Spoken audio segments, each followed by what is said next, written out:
Hello everybody and welcome to the Collegiate Esports Commissioners Cup 2022. Once again, I'm still Septulence, but this time I am joined by the CEO of New Street, Eric, who's going to get to tell us about NFTs, which I'm really excited because I told you this before the interview. I know nothing. I'm like a newborn baby about this. Yeah. So I would love to hear kind of about what you do, and then we can talk a little bit more about the esports side of things. Yeah, so absolutely. We'll get into the NFT side in a second, but just to quickly explain what I do. Yeah, of course. Eric Witchen, thank you for the intro.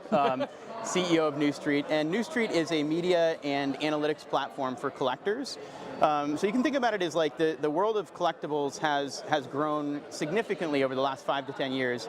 And what's happened is we've had a lot of marketplaces evolve. So places that are going to sell you things. Like if I want to buy a pair of sneakers, I have to go to no less than 10 to 12 websites in order to figure out the best price. So you know, the value proposition for us starts with, you know, as a collector, where can I buy these things on the internet and where can I get the best deal possible? And then furthermore, we add media and insights, you know, sort of like a financial technology company would do, but around things that I personally care about a lot more than stocks. Right. So that's us. Absolutely. So looking at it, you know, NFTs being one thing, esports being the other. Yeah. Where's the link? Yeah. Where's the connection there? So first off, let's demystify NFTs a little bit. Oh yes, please. So first of all, an NFT is the first time in human history that we've been able to prove that something digital is scarce. Yeah. You need to take that in for a second. So basically, you know, we've been creating things on the internet and with digital art and otherwise for many, many years. We're buying in-game items, we're doing a bunch of things, and we've been taught that because you can copy and paste those things, they have no value, right? Enter the blockchain, and the blockchain allows us to be able to prove that something digital is truly owned by one particular person. Sure. So you can copy and paste that thing as many times as you want, but you don't own it. Is it like a certificate then? It's absolutely like a certificate of authenticity, certificate of ownership that could represent a digital asset or a physical asset just as equally. Right. There are people playing with this in real estate markets. I mean, so you know, collectibles, you know, is just one of the areas that this thing is interesting in. But in terms of esports, I think it connects very much to. You know, when you think about all the work that you do as a gamer in these ecosystems, what happens if one day this ecosystem, this company that controls this ecosystem no longer exists? All your in-game assets and all the things that you've worked so hard no longer exist too. And so, of course, you know, the primary use case of these assets in ecosystem are going to be within the ecosystem, maybe forever.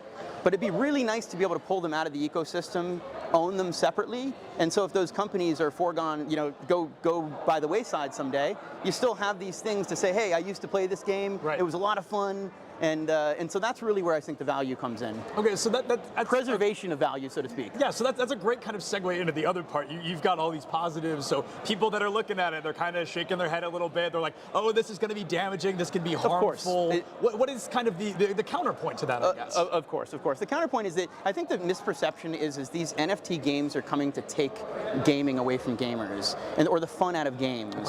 And the fact of the matter is that's like a lot of the current NFT gaming is more of a replacement for casino gambling than it is for anything else. Sure. I mean, these are not meant to be competitive with the games that you guys are playing here, and shouldn't be seen as such. So it's almost like two completely different industries. Okay. You know, the graphic engines and all the things that are behind the scenes on these things, they're just not there yet. I mean, if you look at you know, it looks like some of these look like Minecraft 10 years ago. Right. But that being said, really, it's the connectivity to economics, to the rest of the web and whatnot that makes a lot of these things really more interesting. Sure. And those things haven't even happened yet. Sure, yeah, absolutely. So it's to kind of pull us away from the esport back to the NFT kind of topic. And you and I did discuss this a little bit before the interview, is people are often talking about how NFTs can be damaging or harmful to kind of the real world, literal environment, the environment itself. So what is kind of, for somebody, you know, compared to me who knows nothing, someone who actually knows what's up with NFTs, what's the stance on that? Yeah, so absolutely. So it's one of the most strongest negatives about NFTs right now is the carbon footprint that these blockchains leave. And just to get not too technical, but just to talk really quickly through it, there's these things that essentially are used to confirm transactions. It's called a consensus mechanism. Okay. Essentially, it's how do you prove that the ledger is accurate? That it happened, right? And so Bitcoin and Ethereum currently use this thing called proof of work. Okay. And that uses a lot of energy, tons of energy. I mean, energy of small countries. So I do agree that on a per user basis, the electricity that's being used right now by the network is absolutely higher than it should be. That being said, Ethereum in particular is going through a change this year that's going to reduce the emissions by something like 99.5%. Wow. So it's really like, it's kind of like one of those things that is a current problem, but that problem gets solved really quickly. Right. And I sometimes question the areas that these narratives come from. Because when you think about it, right, like negative narratives tend to come from industries that don't want something to succeed. And you look at the things like crypto industries or whatnot. And there's a lot of industries that stand to lose if crypto wins. So I'll just leave it at that. But there's a lot of false narratives being perpetuated, especially around the environment. And the fact of the matter is whereas they are currently concerns, they very quickly become non-concerns. Sure. And a lot of actually the current blockchains that are being used actually already uses consensus mechanism. Okay. So really take very, very, very little power. Yeah, so I guess the question is, are you afraid that even after they fix this, the 99% goes on, Sure. Are you afraid that's going to damage the longevity of this idea, of this concept? I think that it has the potential to, right? Sure. Because we're still in the early adoption phase. Right. And so anytime you get a narrative as strong, especially environmental ones, which I am very attuned with, environmental concerns, it alienates a large group of people. So there are groups of people, that like lobbyists for all intents and purposes that are taking the counterpoint and are essentially lobbying for the crypto industry. So lobbyists everywhere, basically. Yeah, and I guess, so we've covered the NFT portion, we've covered a little bit of the gamer portion, but a gamer watching this, somebody gaming, Absolutely. Where's the benefit for them? What's the benefit of kind of the gaming NFT? Absolutely. So I would say right now, very little. I'll be honest with you. Sure. But it's coming. And where it's coming is in the ability to own these in-game items and digital objects that you worked so hard to collect, that commemorate things that you've done, things that you've won. It connects to a lot of different things, particular in esports, but also just in everyday life. Yeah. Ticketing for events is there's a lot of ticketing vendors that are moving to this as some way to keep these tickets immortalized in your wallet forever. Once in a while I'll find a little piece of paper that reminds me that I went to a concert in 1987, but generally speaking, that I don't find those that often. Yeah, absolutely. So there's a lot of really cool things, and I think that a lot of people get sort of, any nascent industry is going to have cash grabs and scams. Right. The internet had that in '99 and 2000 as well, but here we are. So, that's kind of how I think about things. Yeah, absolutely. Well, hey, thank you so much for your time. Absolutely. I know that I have learned a lot. I hope people watching have learned a lot as well, but I really appreciate all that. Thank you so much. Appreciate it.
Hi, everybody.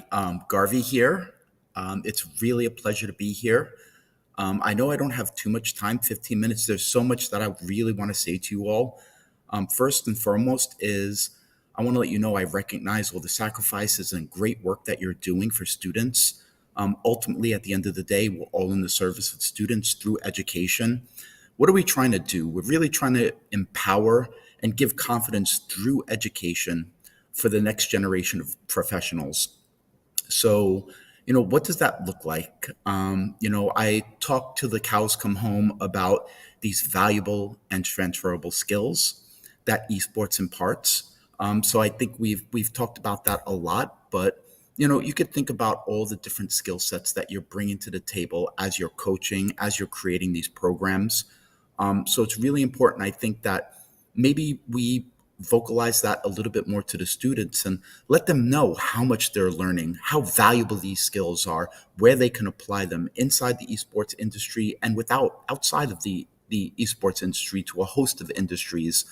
These are really valuable skills for the 21st century moving forward.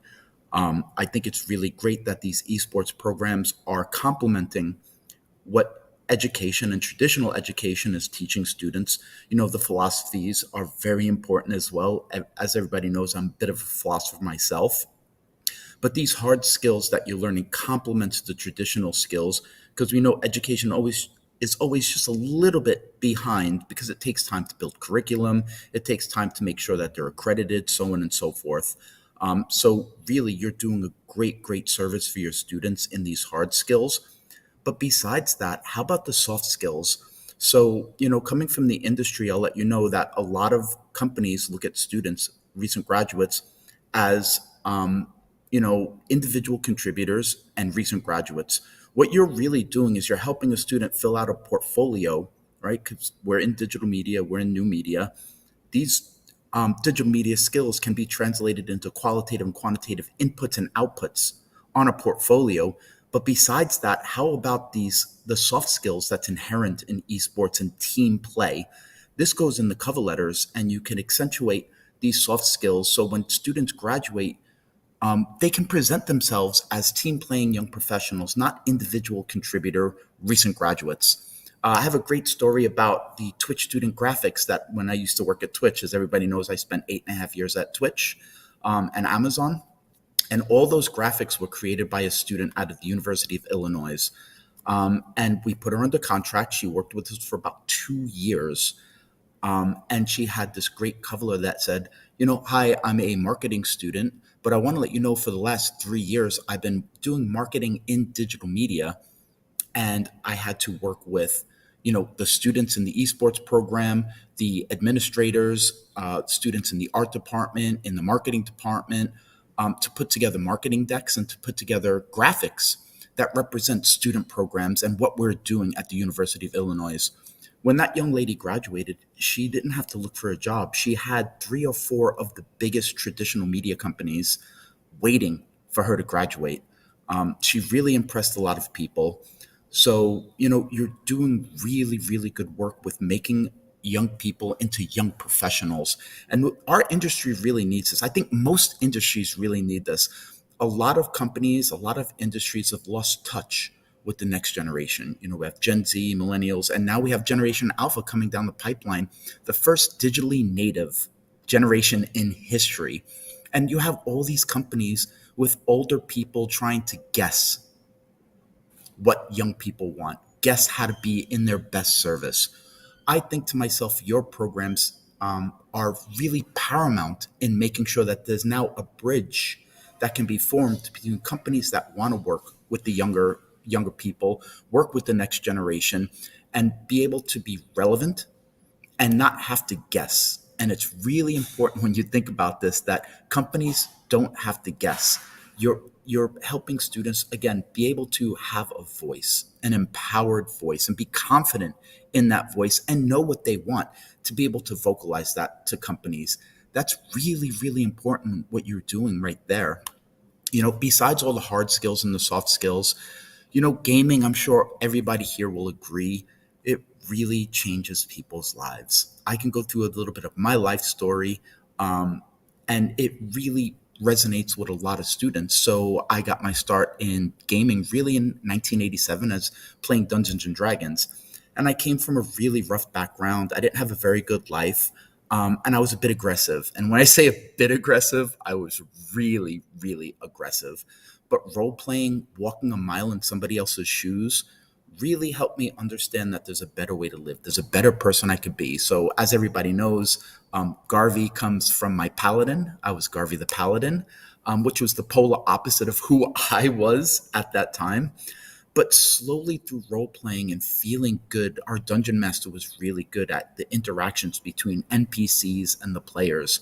And I started feeling really good about doing these good deeds for people, going on quests for villages and cities, so on and so forth, where I started saying to myself, hey, what if instead of a push and a frown on my face, what if I had a smile and a handshake for people? What if I held the door open? What if I did these little things? So I started doing this when I was 18 years old, 19 years old. And I'll tell you, it changed my life. It made me feel really, really good. I wasn't angry anymore. I became a better person. So, as many of you do know me personally, it you'll know that Garvey, when I hear the name Garvey, it reminds me each and every day that I can be a better person. I can be in better service to people and help them have a better life. And in doing so, it helps me have a better life. I progressed on to Magic the Gathering. In 94, I was a competitive Magic the Gathering player.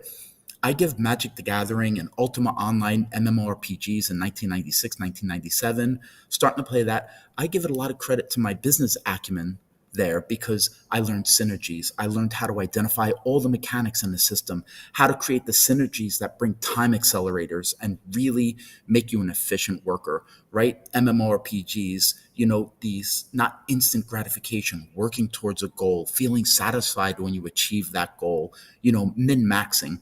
All these little things that come from gaming, right?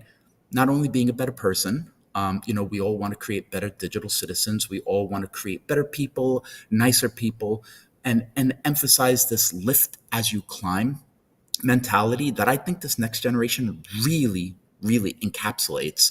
And with your help, with your guidance, with your love for the industry, love for gaming, and love for your students, and love for education, absolutely love for education, I really think that we could all make a difference in the future, and that each and every day we could have a slightly better day than a slightly worse day. And I think this is all really important, what you're doing, right? For the professional skills, the soft skills, and also encouraging people to be a better person and look around and think about the passion economy, which is built on two philosophical tenets: compassionate capitalism and social entrepreneurship. It basically means removing zero sum from business. And this is what you're all doing. You're really creating these pathways for students in many, many different ways that maybe you don't even see. But I can guarantee you, I've been working in the education space for actually supporting the space since 2011, with TESPA and CSL, and then broadening it out to 33 countries. And I'll tell you, gaming is a connecting fiber. Gaming is a universal language. And with your help, again, you're going to be able to help students enjoy themselves, have a relevant education, but see how they can apply themselves and see how they're going to get that confidence in themselves to have that voice that you're helping them find and apply it to the world for good. And I know I don't have too much time, so I'd really like to close out by saying I recognize the sacrifices that you're making. I know it's really, really difficult. At this stage, we're building foundations. It's all so new, right? Even though, the first varsity program, as we all know, was late 2014 with Robert Morris University, we're still having to prove ourselves each and every day. We're still having to explain that it's not just play, it's not just gaming. Look at all this other stuff that's happening around you. We're building community, a strong, strong community. We're building lifelong bonds. We're teaching really valuable hard skills. We're teaching really valuable soft skills. So I recognize the struggles, and I want to thank you all for that. I know it's not easy. We all see that. I'm hoping that the rest of the industry starts seeing your sacrifices and seeing the value of your programs and starting to support a little more, even if it's just not having to explain what is esports every single time you have a conversation. That would be a great start. But I want you all to feel proud of your sacrifices. You're really, really doing good work for the students. At the end of the day, that's what it boils down to. A great education, relevant experiences, and these shared experiences that only universities can provide and colleges can provide. So I want to thank you all for your sacrifices. Hopefully every single day will become better for you all as well. Just keep working hard. Keep your head down. Think about the students. And I'm sure people are going to start seeing, more and more people are going to start seeing, and I'll always be there. I'm not at Twitch anymore, but I still will always be there for the student education space, fighting for that dream to have a better world through unconditional support of education, students, educators, and you all, the coaches and directors that are really, really at the forefront, the cutting edge of where education could be, should be, and is right now. So again, you're really doing great work. A lot of people see the sacrifices you're doing. A lot of people are big fans of what you're doing, even if they're maybe not as vocal as I am. But you have evangelists out there, you have advocates out there that really see what you're doing, see the value in you as individuals, see the value in your programs that you're doing, and see the value in the students that are graduating. I'm sure everybody knows, you see a lot of these student leaders are getting great work at publishers, at esports teams, and these publishers and these esports teams and all the different parts of the industry that's hiring your recent graduates, they see the value. At some point, they're going to start supporting you a little bit more, even if it's to unshackle you a little bit and let you run your own tournaments or, whatever you need, because this really, there should be no handcuffs on you all. You should have free agency to be able to create the programs and involve your students in whatever way you see best, right? By educators, by you, for students, supported by students. This is the dream, and we're getting closer every single day with the amazing work you're doing, with the great sacrifices you're making. So from the bottom of my heart, I really have to thank you all. And you all know, if you ever need me, I'm always going to be there for you. So again, I know, am I a little bit over? I'm 1 minute over. I just have to say, I really appreciate you all. And it's 5 o'clock in the morning here in Korea. So, I stayed up all night. I couldn't actually wait to speak to you all and just let you know that people see what you're doing. People appreciate what you're doing. We see your sacrifices. And hopefully every single day is going to be better and better when we support each other. So thank you very much, everybody. And I hope you have a great day and a great rest of the summit. And I wish I could be there in person. Hopefully, maybe next year I'll be back in North America. I'm out doing my little bit of thing around the world. I was just at the Commonwealth Games, helping them create their pilot. So we had the Commonwealth Esports Championship, of which we had St. Clair out of Canada. The teams were, the Rocket League team was all the students. And of course, we had Sean out there representing Canada at the Commonwealth Games. I'm happy to say that because of these contributions and the students' hard work, the entire production was done by students from the Confetti Institute out in Nottingham, England. So we really made a big impact. Students really showed what they were doing. A lot of eyes were on it. They really loved it. And the next Commonwealth Games, there's discussions that it will be a true medal sport. So again, people are seeing what you're doing. They're appreciating it. We'll just keep fighting hard together, keep growing this thing and getting you more recognition for the sacrifices and the great contributions you're making to this world. So again, thank you everybody for having me. lots of love, right? Not one times the love, you get double the love. So again, thank you so much. Bye, everybody.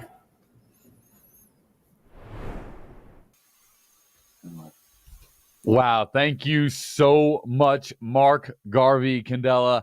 That was amazing. That was a truly, like always, just a pleasure to hear from Garvey. Always has inspirational words about how we can motivate, push forward, and continue to grow the collegiate space.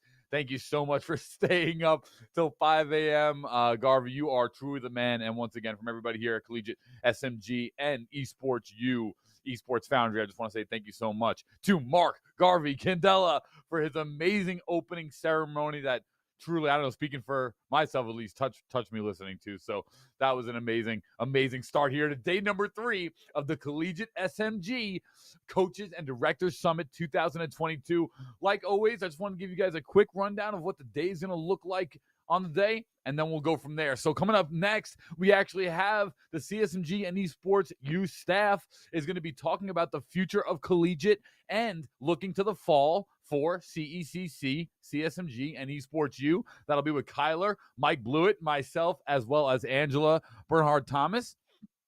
After that, that'll be about 45 minutes till about 5 o'clock. After that, we have the featurette with the NECC conference. That's going to be an in-depth look of the NECC. Kyler Tandel will be moderating, and we have Caleb Gloob, and we have Jacob Van Ryn on the line from the NECC Commissioner, Jacob Van Ryn. They will be discussing the NECC here. And then after that, we have a special EsportsU award show where we will be breaking down the best community, best director, best program, along with some of our favorite players in each of our favorite games. And then followed by our 6 p.m. breakout session, we have CECC 2022-23 discussion. We have our job fair and resume review. There'll be DEI, Diversity, Equality, and Inclusion with Stephen Tsai of Futures First Gaming. We have Bridging Esports to Education from Christopher Turner of COPE. And then Communicating with Parents in Esports with Karen Canone-Smith, and she'll be bridging the gap in esports. So we have a full stack lineup here for day number 3. And before we kick it over to our first breakout session, you already know the deal. I'll give you 15 seconds of hype for day number 3. Woo! College esports is here. CECC 2022 and 23 is coming. Another year of college esports where we'll be finding the very best educating, learning, teaching, and providing resources to colleges, universities, and students. So without further ado, over to the EsportsU CSMG team to talk about a future of collegiate looking to the fall of CECC. Good afternoon, everyone. I am Angela Bernhard Thomas, Executive Vice President at Collegiate Sports Management Group. I also run their esports division called EsportsU, and we're very happy to be here with you today to present our panel on the future of what our fall looks like, our fall and spring seasons for college esports, and really just to tell you all a little bit about what we do here at Collegiate Sports Management Group and EsportsU. And so thank you all for joining. We hope you have enjoyed the summit so far. Our thoughts around it were to get key stakeholders together that could address issues that we hear about all the time in the space, such as program development, sponsor sales, licensing, and just an overview of the competitive landscape to help all of you sort of guide your path towards your program development at your school. So we hope you've enjoyed it. Collegiate Sports Management Group is a property rights management group, meaning it's essentially our job to take the intellectual property rights of universities, conferences, and monetize them. And we do that through a variety of ways. For instance, through media rights sales, naming rights sales, sponsorship sales, valuations, and most recently we've added NIL, helping the student athletes themselves monetize themselves. So some of the big deals that we've done, we represent 23 traditional sports conferences across the board. 8 of those are Division I conferences. We just recently added a new one that we're very proud to represent, Summit League, a Division I conference.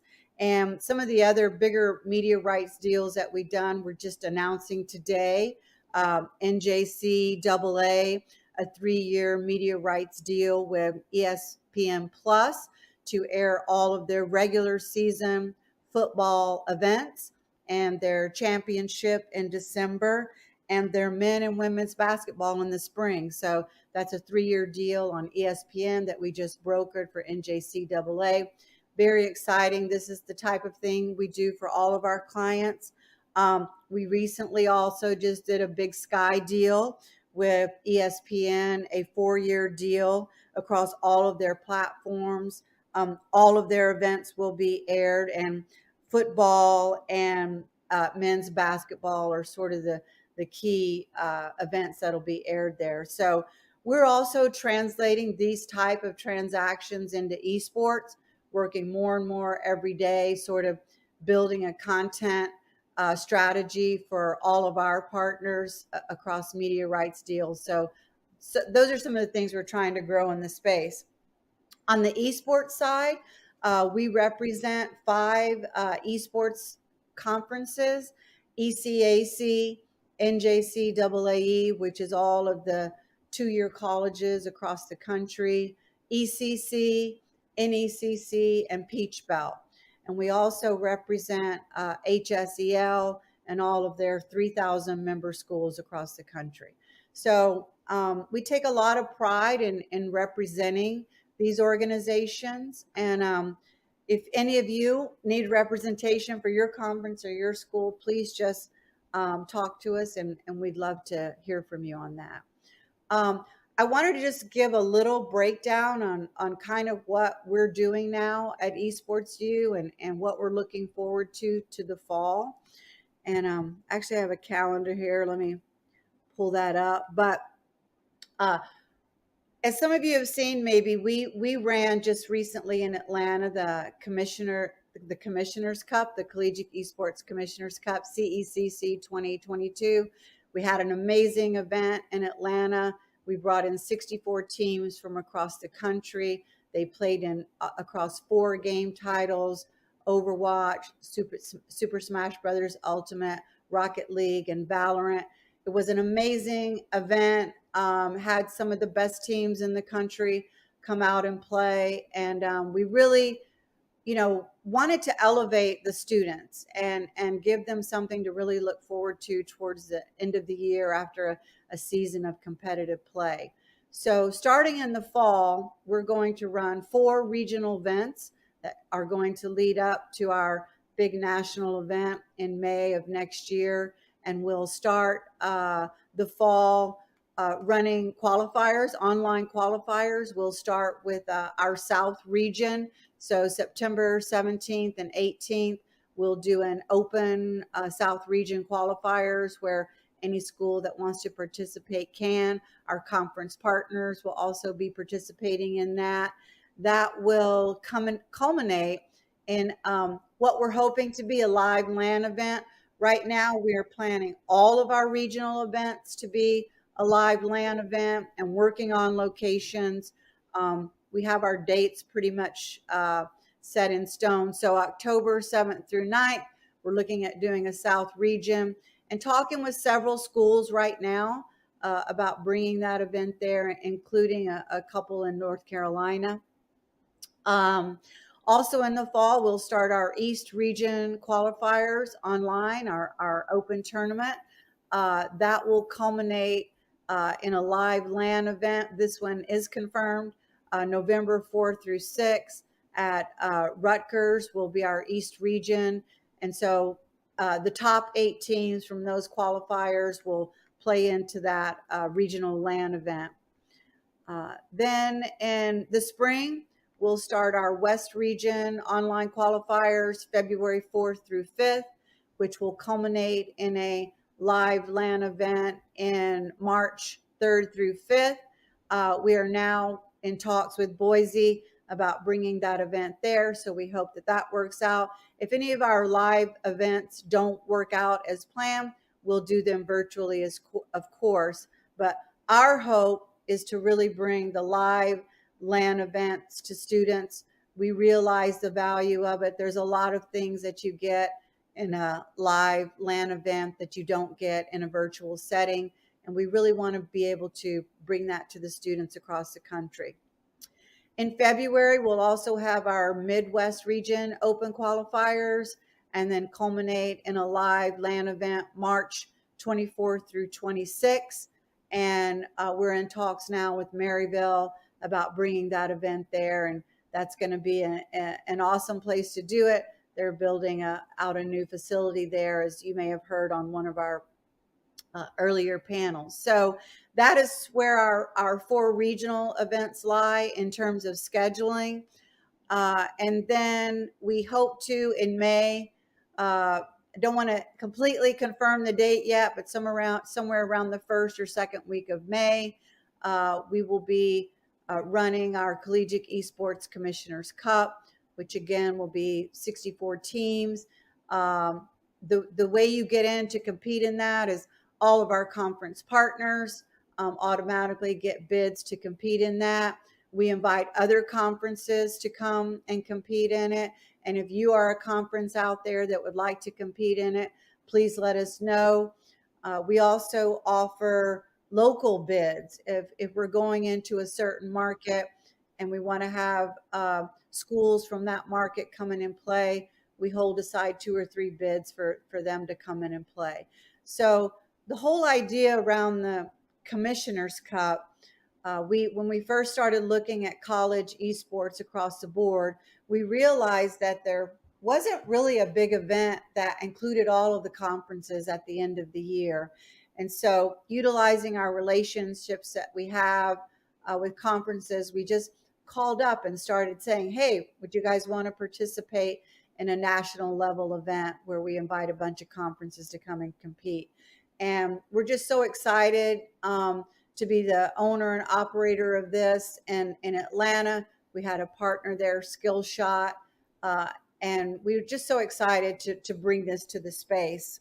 And so I want to segue over into Kyler, and who runs our studio, which is actually here on Oahu.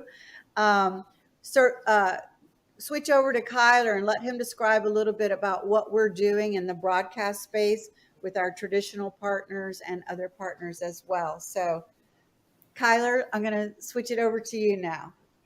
All right. Well, hi Angela, and thanks for that. Hi everybody. But yeah, so I think also at this point, joining her on this desk, thanks as you now probably will see the other 2 guys on the call. I think we've thank you Angela for the opening, and thanks for kicking this off. I think that's a great overview on it. But also joining us on this call, right, Mike Blewett from CSMG, and of course you guys all know Paulie, the man that's been walking you through the summit so far this week. So we'll all have a few more points and discussions and topics to be joining in to speak to on this panel in terms of what we are doing for EsportsU and CSMG, and just in terms of our programming in the fall, specifically for broadcast and things like that. We're very excited to be looking to bring you guys a lot more content than what we previously have done in the spring. And as we really grow out and build out this program, this network, we want to feature and showcase the storylines. And really, you are, if you're watching this as a player, as a coach, director, your schools, your players, your teams, and really just making sure that we're telling the stories that haven't been told yet, or that maybe aren't being as brought to the forefront as we'd like, as you'd expect, right? We want to build out college esports and really showcase everything that we can, and to do that, we are looking to facilitate and aggregate as much content as we possibly can, right? We currently do this with our conference partners on a nightly basis in the fall, and in the spring, similar to what we did last year, live programming every night, and bringing that on and really putting on those broadcasts to showcase what is going on across multiple titles, across multiple conferences, and really giving you guys a singular hub, right, to watch and program. But not only that, we want to also extend opportunities to as many of the schools and conferences that want to be a part of our broadcast, that want to be a part of our network, to get on there, to get your students that exposure, to get just in general these things going on.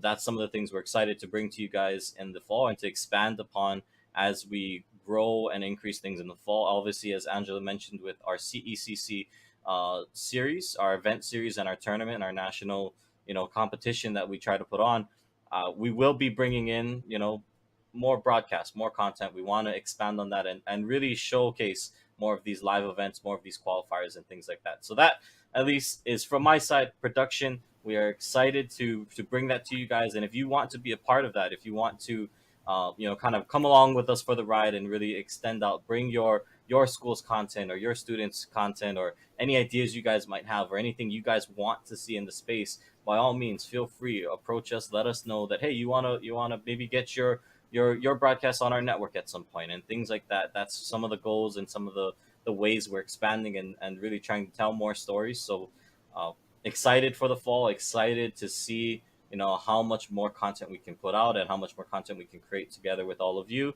And I know we want to bring Mike on to talk about CSMG because there's actually a lot of things to go on next. But actually maybe to make this, I think, make sense, or to kind of make it flow a little bit better, I think I'll kick to Paulie, and then Paulie probably should kick to Mike. But Paulie's the one that's in charge of all of our talent, our community, our social media, and stuff like that. So Paulie, why don't you actually then talk us through the talent, and some of the exciting things that I know you have planned for the fall as well, for anyone that wants to be a part of our network on screen.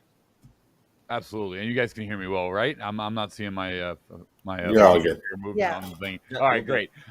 So when it comes to talent, I am the talent manager here, and I work hand in hand with Kyler during production to bring to you talent and the commentators that supply our pipelines here for all these different conference matches. And I think that we're special in terms of talent by we are hiring usually anywhere over 20 or 30 talent per week because we work with all the different conferences and because we have different games. We try to schedule out games of similarity on the same days, but a lot of the times it doesn't shake out that way. So we have multiple titles on multiple days, and it requires us to have a plethora of talent on hand. So some week we're hiring paid 20 to 30 talent a week. And then on top of that, Kyler really helped evolve the student talent system, which is our way of giving back at CSMG and EsportsU. We try to have student broadcast talent as many matches as we can. So we usually hire or do, I guess it's more scholarship work or resume work for upcoming student talent that want to have that on their broadcast. So we're hiring anywhere from 30 paid talent a week and then another 10 to 20 student talent a week for their resume. So over 50 casters some weeks are going out between student talent and regular talent. And that's a really big milestone, I think, in this space. It's a massive talent pool, and we're hiring that many people or associating with that many people weekly. And it's really important. A lot of these students are at the colleges that are competing themselves. So if you also are a school, university, or a program watching and you want to have your student casters get involved with some of our initiatives and efforts, please make sure to also join our Discord and communicate in the general chat or something like that. Just get in communication with us any way you can, because we love to have more student caster pipeline.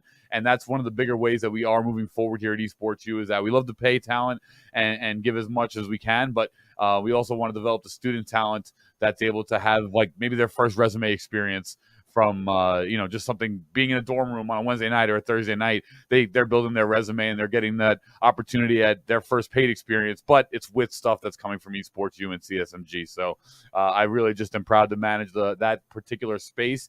And I think moving forward that we're going to have a lot more. We're going to have an enhanced stream this year. We're going to have an evolved community and social media pipeline through our stream this year. And then we're also going to hire, like always, a boatload more talent and keep growing that pipeline as much as we possibly can, giving back to the students and giving back to also all the people that participate and spend time growing and helping EsportsU become the solid college esports piece that it has become. And without that segment, I guess, pretty simple, a little lower end segments, but all truth there. And if you guys want me to help chime in with Mike Blewett on NAL, we can always do an open discussion with that too. Yeah. So I'll take it from here, and I think this is a good panel to obviously give everybody an understanding of who we are as a company, right, and what we do in the space. And at the risk of being repetitive, I'll repeat a little bit of what Angela said, so sort of build the story from CSMG's perspective, which Angela does so well. But CSMG is a full-service properties group. We were founded 7 years ago, and we have worked traditionally with a lot of schools and conferences. We do media rights negotiation. Angela mentioned a few of those highlights, sponsorship sales. We are very involved in evaluating conferences and schools, finding out exactly how much their sponsorable assets and media rights are worth. We're also in the NIL space, which Paulie just alluded to, and I'll tie that back into esports in a moment. And obviously, finally, we are involved in licensing, and then finally, obviously, esports as a division of our company. The company's been around for 7 years. It's a growth trajectory company. We're growing every year and adding more employees every year. But the fastest growing part of our company through the pandemic and coming out of the pandemic is EsportsU, our branded division of EsportsU. And lest anybody think we're not dedicated to that, there's as many or more employees working on our esports efforts than any other part of the company. It is a really big part of what we're doing, a big part of our growth. So what I would say to break down EsportsU and our approach to it, it's really three different prongs of what we are trying to do within the space. Angela mentioned earlier, we commercially represent several organizations, NJCAA, ECC, Peach Belt, ECAC, NECC, and we have a national sales team that is regularly trying to help generate revenue for those properties. So is a really big part of what we do, talking to brands on a regular basis. Obviously, we talk to endemic brands to the space and non-endemic brands, trying to figure out what their strategies are in esports, which is becoming an ever popular category, right? With younger audiences and participants, it's extremely attractive to brands. So that's why we have regular conversations with brands of all profiles, from Microsoft and McDonald's to some of those endemic brands. I would say that another big part of what we're doing within the space is helping to structure and organize competition. So we work with not just our own events, CECC, but also with organizations like the ECAC, regularly talking to schools about finding competition for them to compete in throughout the year. I think it's been an extremely important learning for me. Look, I come from a traditional sports background, but over the course of the last year and a half, I've probably spoken to 350 schools and their esports programs about trying to compete. And two things that regularly resonate with those programs, regardless of the profile of the school or of the esports program, is that they're in need for organized competition, and the space itself is looking for exposure. And I think we're playing a really big role in that. As Kyler and Angela laid out, the amount of content that we're doing, Paulie laid out the amount of talent that is getting involved. It's extremely important for schools to have organized competition through the fall and spring, obviously opportunities, which we've talked about during this panel, and then ultimately gaining exposure. There's a story that I reference a lot during my conversations with schools. One of the schools that I've spoken to a number of times and has competed in some of our competitions had a situation a few years ago where students traveled out of state for a League of Legends competition. They competed in it and won. And somebody at school in the student newspaper, the website, covered this win for them, this victory for them. And one of the high-ranking university officials read this article, and there was a light bulb moment where that person said, you know, these students are traveling out of state, winning competitions, and we don't even know who they are. And it was a light bulb moment for that school because it allowed them to get more funding, because a university official realized, you know what, these are dedicated students traveling out of state, winning competitions, and we don't give them enough recognition or funding. And it led to that happening for that program. So I think that's really important. The exposure piece is really important, and doing it, whether it's via Twitch or whatever channels we can do that, I think that's something that's really important to us. And then finally, the third prong of our approach within EsportsU is obviously the CECC event series. And that has seen hundreds of schools compete. Obviously, it culminated in the Commissioner's Cup, which we hosted in Atlanta just a few months ago.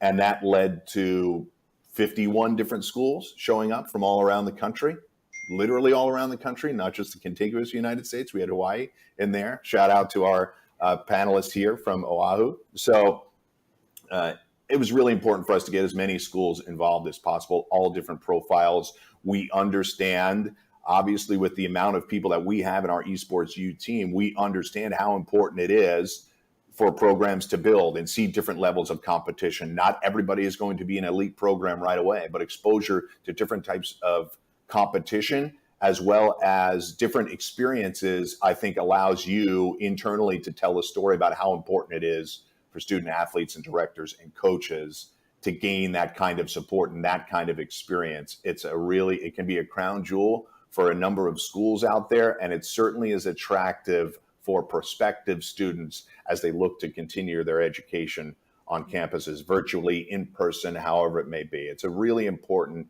tool that we run into on the traditional side of sports as well as the esports side. Schools regularly talking about how these types of initiatives can help them to attack any enrollment issues and increase the story that they're telling to prospective students.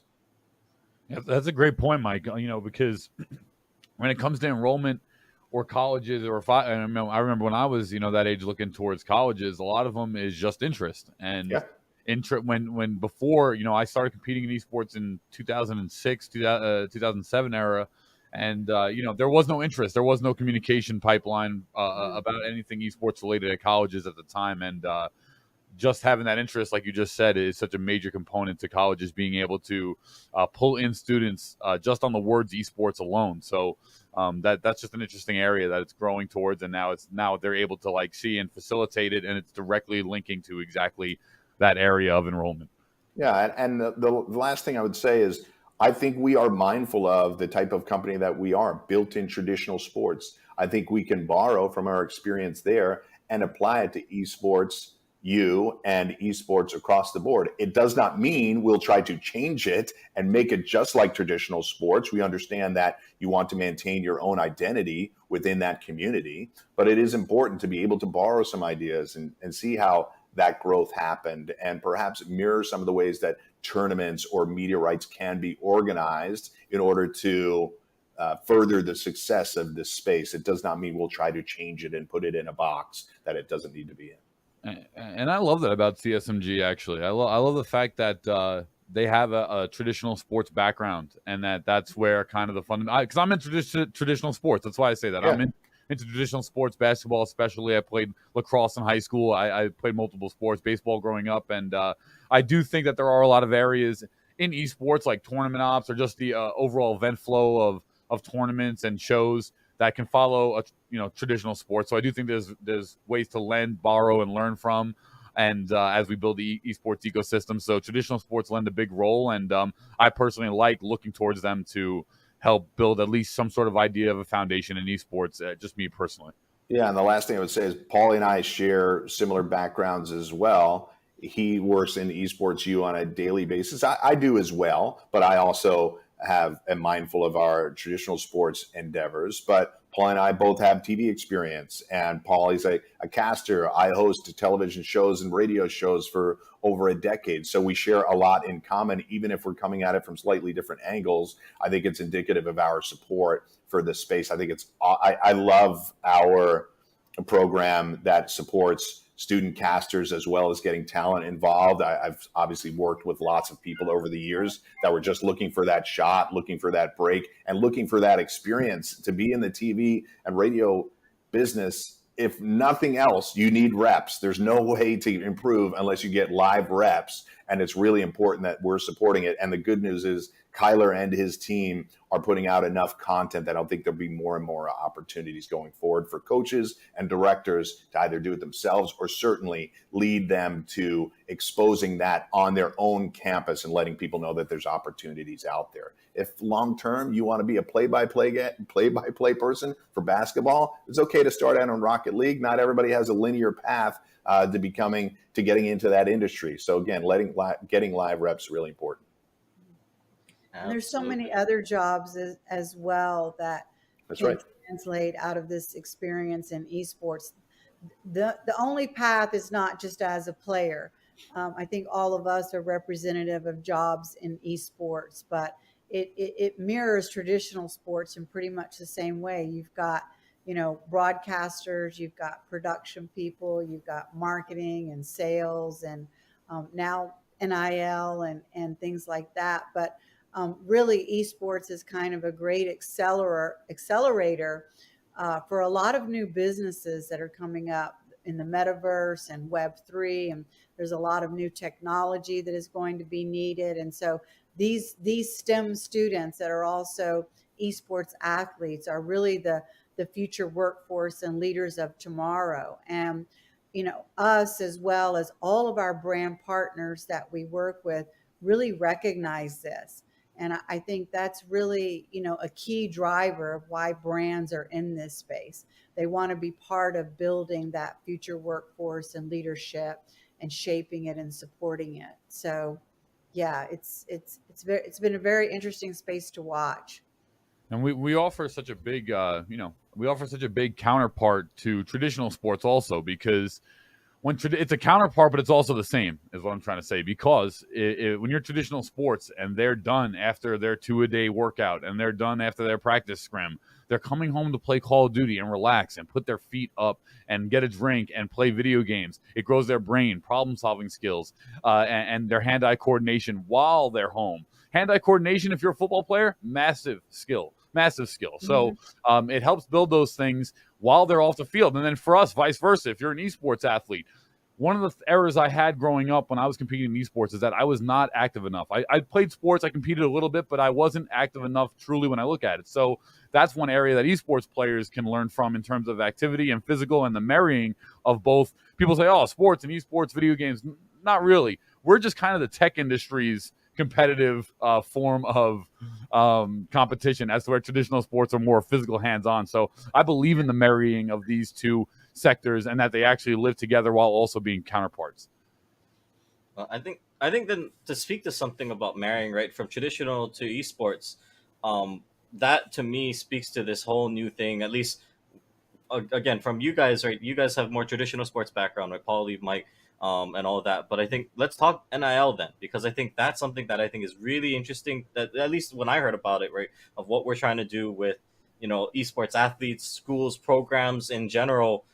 Because it wasn't something you would think normally, right? You could understand, right? Football player on the field, star quarterback. It makes sense, right? The guy is somebody that everybody knows on campus, whether you're on the team, off the team, or you're just going to the school. It makes sense. But I think, nowadays it's not as common, or people don't think that they could be somebody that their name is out there, right? Or that they're known, right? As we're growing the space, as we're putting this together, it almost feels really interesting that, your star entry in Valorant, or your star forward on Rocket League, right? Whatever the case might be, now they can have NIL deals. It's a thing out there, and I think, I don't know, maybe Mike, you want to start off, but I think thank you for teeing that up. So I was talking for too long.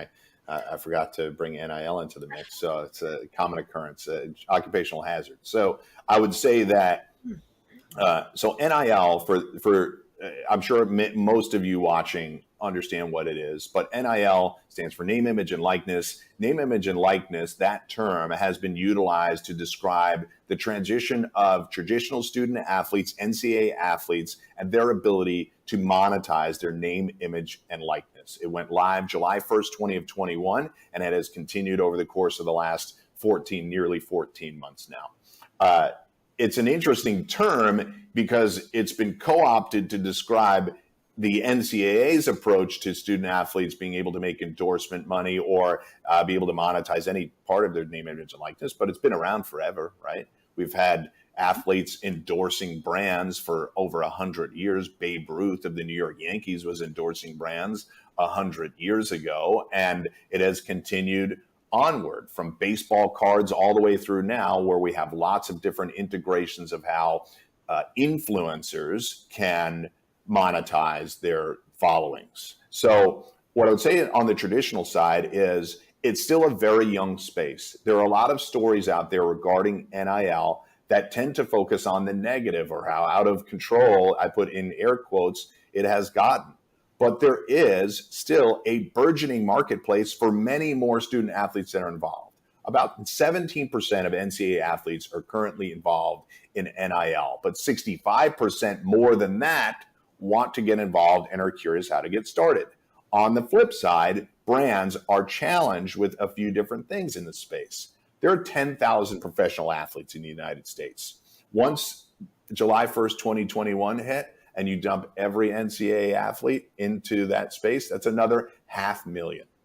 So brands that maybe didn't have a dedicated athlete strategy when there were 10,000 now have 500,000 plus that 10,000 to figure out how to activate who they are. That's a lot. I understand brands' hesitancy in some instances, but I can tell you that companies like us are on a daily basis educating brands and student athletes as to the software you can use, the types of activations you can get involved in, and how to utilize your followings, or if you don't have to or want to be a social media star, are there ways in which you can monetize it? Now, I know I described that under the umbrella of the NCAA, but I see it as being no different in esports. I think there are massive opportunities for people with followings to be able to use that and connect with brands. I think a company like us can help you to do that.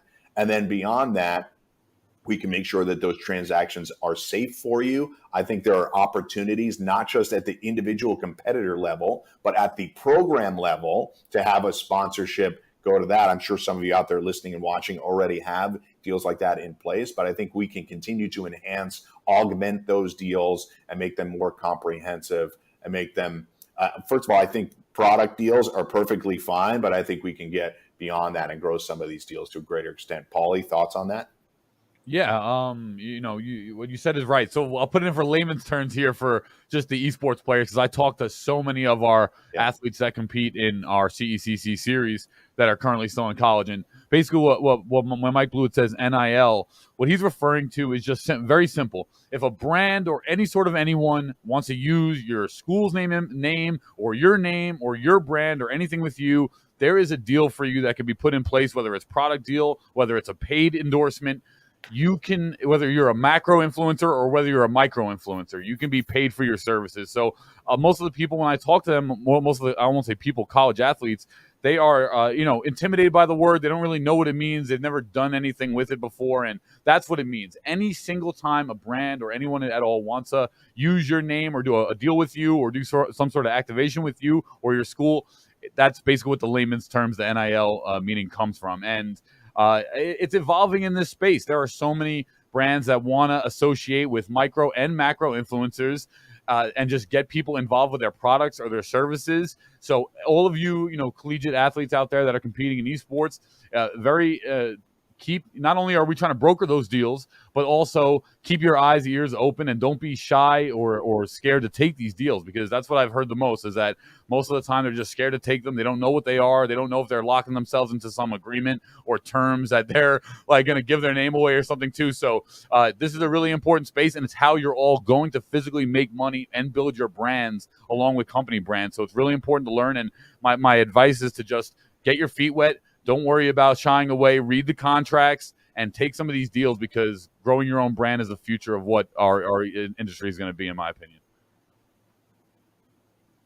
Exactly. And if you follow in the pro space, you'll see that the pro teams are not only focusing on competitive play, but a lot of them are focusing on their brand and their cultural importance in the space. And so, one of the things that we do also is help athletes build their brand, build their following. And that's part of what Paulie and Kyler are doing on their side when we do this behind the scenes training.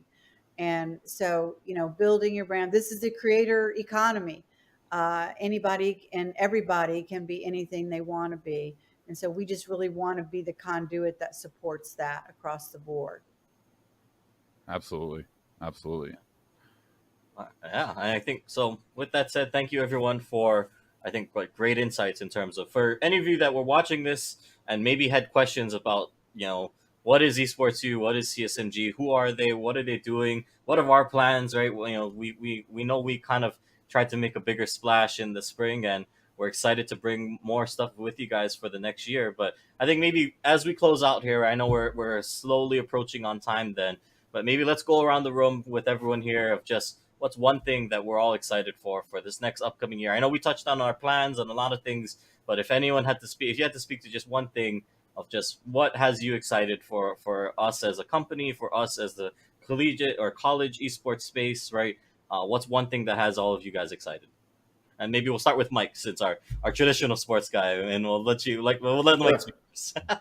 Sure. So I would say many things on the traditional side, but I'll focus on esports. And I'd say the thing that I'm most excited about going forward is after yet another year of us doing a round of events, I'm excited that more schools will understand exactly what we're doing with our regional events and culminating in CECC and getting more schools involved. I think schools will be more excited to compete in our events because we've established it over the course of a year, and I welcome any and all conversations with getting people involved. I think for me, I'm most excited about like the schools and conferences, Mike. That's amazing. And that's so exciting. I'm also excited about the brands that we're starting to be able to get involved in this. In our Commissioner's Cup in last May, we had over 14 brands, blue chip brands participating in our event. Barbasol, Microsoft, CDW, Morgan Stanley, New Street, Air Force. And so I think brands are really starting to get excited about being involved in college esports, and we're offering them a platform that not only gives them, a big event, a big yearly event, but also regular daily programming where they can have exposure in front of this audience that they want to build affinity for with their brand. So I'm super excited about seeing the brands get on board and help grow the space along with us. A rising tide lifts all boats. And I think that's probably one of our mottos here at CSMG and EsportsU. We're growing our brand, but at the same time, we're also really growing the college esports space as a whole. And that's our goal, for it to be a healthy ecosystem for all parties involved. Yeah, I agree there. And I guess for me, obviously always, seeing the collegiate esports space elevate, coming from competing, this didn't exist when I was competing. And just to see it now in literally within the last 5 years, probably really come to fruition and start just blossomed out of nowhere, and now becoming a space and seeing everyone, schools, players, productions, companies all elevate together has been really, really nice to see. But if I was the most excited for one thing, it would probably be the city where we're going to land for CC23. I'm really excited to know where we're going to be. There's a lot of great cities. I mean, I personally would love for it to come to New York, despite whether we got a positive bid or not. I want it to come to New York, but I just think the atmosphere in New York when you throw an event here is just super magical, especially in the summertime. But either way, I'm really excited to see where it lands. Tons of great cities, tons of great opportunities, and who knows? And I think that's going to be the most exciting process for me. Absolutely. I won't speak to anything. I think I'm filling Paulie's job on this one because Paulie's more a panelist than this one. So, normally Paulie's the host, and I don't know. I think me personally, I'll just say something real quick. I'm just excited to keep telling your stories. If you're a student, if you're a program, let me know. Let us, reach out to us. We just ultimately, at the end of the day, we want to tell your story. And I think that's what has me most excited, because now I think we're getting to a point where people know us. I hope you guys trust us, and and we just want to keep expanding and growing the space. So with that, Paulie, I won't make you do the weird thing where you got to toss to yourself, unless you want to do that. I don't know. Actually, you might have a way of doing this. All right. Let's test it. Yeah. Okay. Right, how do you want to throw yourself here? Well, that's going to conclude here the future of Collegiate with CSMG and EsportsU. Thank you so much to Angela, Mike Blewett, and Kyler Tandle for hosting our panel. And now back to myself for the day 3 of the CSMG Coaches and Director Summit 2022. Over to me. Now that's hype. you. Well, thank you, Paulie, for the throw, as we are now done with that future of collegiate, looking to the fall here for CSMG and EsportsU. That was an awesome panel, like always. A lot of insight there. And basically, NIL, our events, CSMG, EsportsU, we have a lot of stuff in the pipeline. Kind of, staying transparent with it throughout the year, but just wanted to touch base on it a little bit before we move forward. But without further ado, let's bring it up to one of our partner conference featurettes, which is the amazing NECC. This is going to be an in-depth look at the NECC. It'll be moderated by our own Kyler Tandel, and it will be with Caleb Gluby as well, and he's the director there, as well as Jacob Van Ryn, who is the commissioner of the NECC. So without further ado, let's bring over Kyler, Caleb, and Jacob for a featurette in the NECC in-depth look. Over to you guys. All right, hello everyone, and welcome back, I guess, to the CSMG EsportsU Coaches and Directors Summit. My name is Kyler Tandel, but that doesn't matter because today I'm joined by these two guys from the NECC, one of our partner conferences, and honestly, a bunch of great guys to work with. I'm not going to speak for you guys. Why don't we just go on the line? Jacob, why don't you introduce yourself first, and then Caleb, we'll get to you in a minute, I'm sure. Yeah, thanks, Kyler. Jacob Van Ryn, Commissioner of the NECC, and just thrilled to be here. And obviously, we've enjoyed working with everybody there. Caleb, over to you, my friend. My name is Caleb Gluby. Kind of everything around the NECC. I've done everything from game management to video operations and all that kind of good stuff. It's been a wild last 2 years, kind of learning and developing throughout Collegiate Esports, and I think this next year is going to make it even more crazy. It's going to be wild.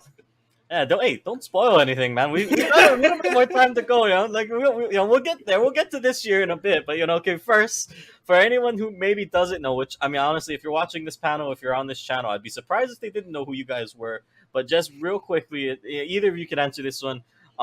If somebody who has just randomly stumbled across this stream, what is the NECC? How old are you guys? Kind of like give us a little bit of the background of who are you guys as the NECC. Yeah, I guess I'll start. Caleb can probably jump in and fill in the holes that I missed. That's sort of our MO in our relationship. We began this baby 3 years ago. Started from a conversation with some college presidents. Pretty quickly knew I knew nothing about the space, knew nothing about esports in general, and reached out. And fortunately, it was good enough to meet Caleb. A lot of conversations, a lot of hours in building and creating, and here we are heading into our third full year of play, and it's been awesome to see the growth. It's been awesome to see the development, and obviously we wouldn't be here without Caleb's vision, his leadership. But it's been really a labor of love, a lot of hours, a lot of conversations. I think one of the things that I really enjoyed is not only working with Caleb, but working with everybody within our team and working with all the players, directors, staff, everybody, the casters, Kyler, people like yourself. It's really been truly humbling to be a small part of this community. And I mean, that's how we got started as sort of a vision. And I'll always remember Caleb saying I've played in just about every league. And I think that this is where we could make our mark, and this is where we could make things a little bit better. So from, I think, that first conversation, sitting up at New England College many years ago, we were sort of off and running. Yeah, it's actually wild. The NECC's main goal has always been to make sure that we have competition for every player. So kind of the divisional structure was something we embarked on immediately. We were like, hey, we've seen this model in professional esports, we've seen this model in collegiate esports, and we should kind of merge a little bit of both. So one of the main goals of the NECC was always to create that competition standard, but then we were like, hey, we should also do streaming. Hey, we should also do this. And then we just kept going with, hey, what's this next project, right? So it's been one of this wild little journey of like, okay, what's next? Okay, who's going to do that? That's right. Okay, how do we go and make sure that we can do that, right? So we've had a lot of people, like you said, a lot of people come along the way and say, here's how I want to help out. Here's the focus target that I want to be a part of. And it's just been this massive collage of making sure that everything stays up and doing this massive engineering project and stacking it all up. But it's been really awesome. And I'd love to see where the NECC started and where it is now, because it's totally different places of problems and all that kind of stuff.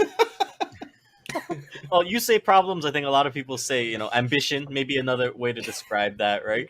But okay, so for anyone who maybe doesn't know, real quick, just on the logistical end, talk me through how many titles do you guys operate, right? How many schools do you guys currently support, and really, and just in general, I know you brought up the divisional structure, Caleb, which I think for some of us that understands how that works, that makes a lot of sense. But if you can just talk to me through that of like when you say divisional structure, what is that exactly? Yeah.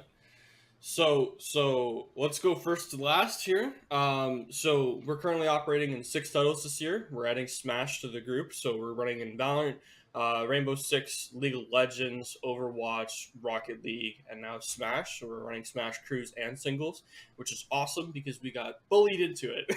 There were so many people. It's actually wild how many people asked us for Smash before we put it in.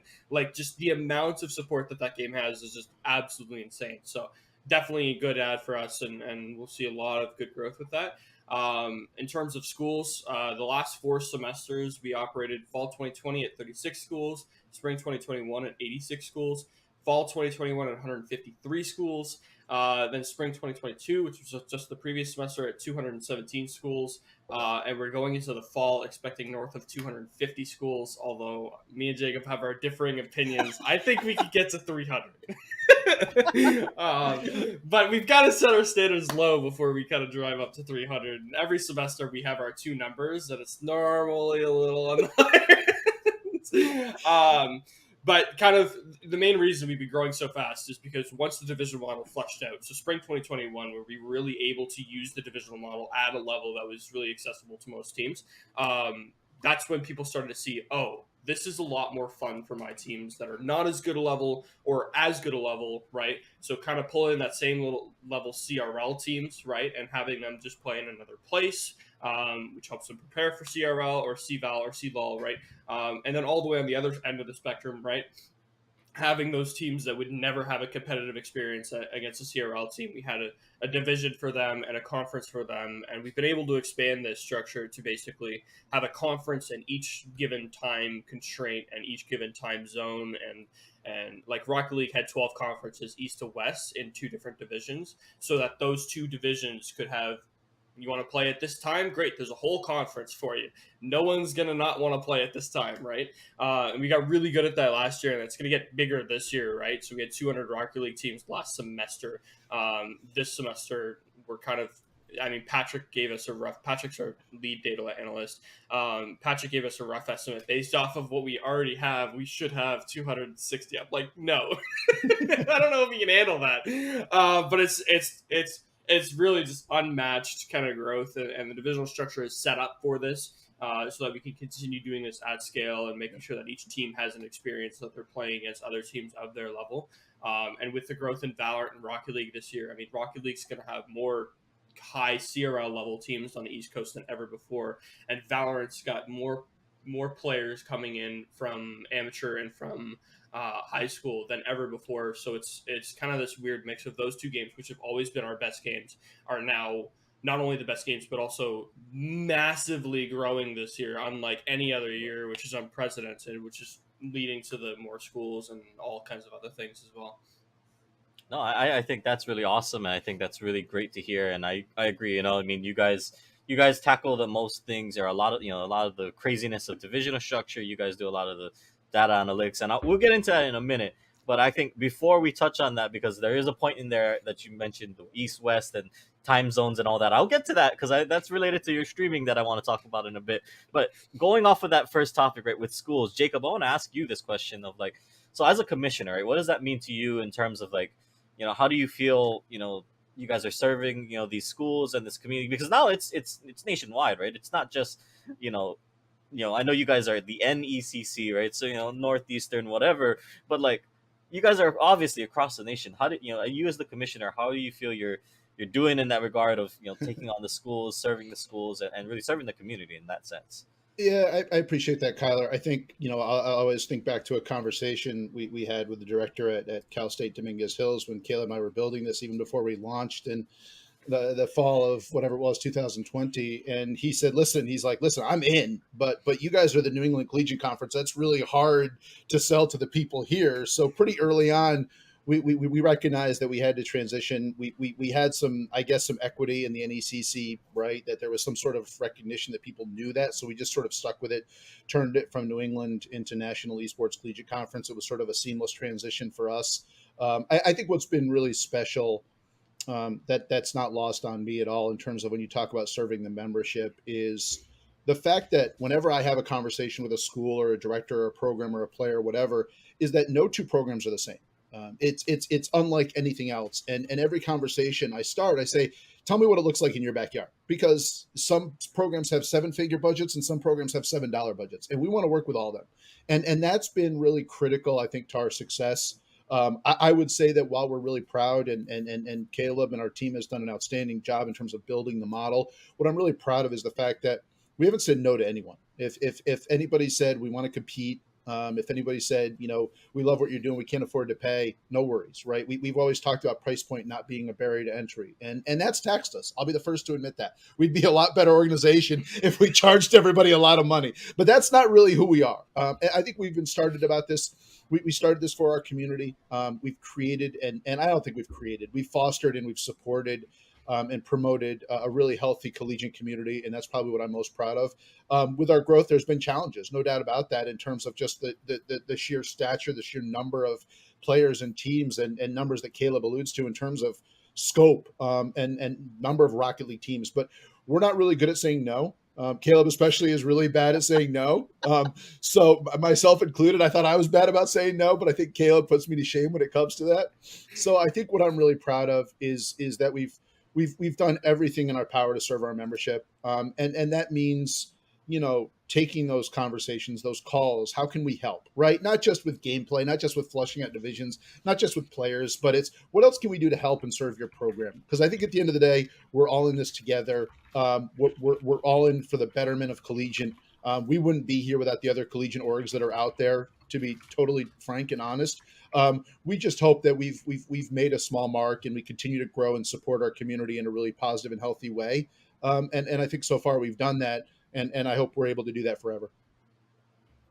No, right on. I think that's a great point of that, and I think that speaks to the health of the overall scene, right? I know yesterday, or by the time this airs, Tuesday, we heard from right Doc and Chris and Clerky about kind of the health of the scene and the ecosystem as a whole.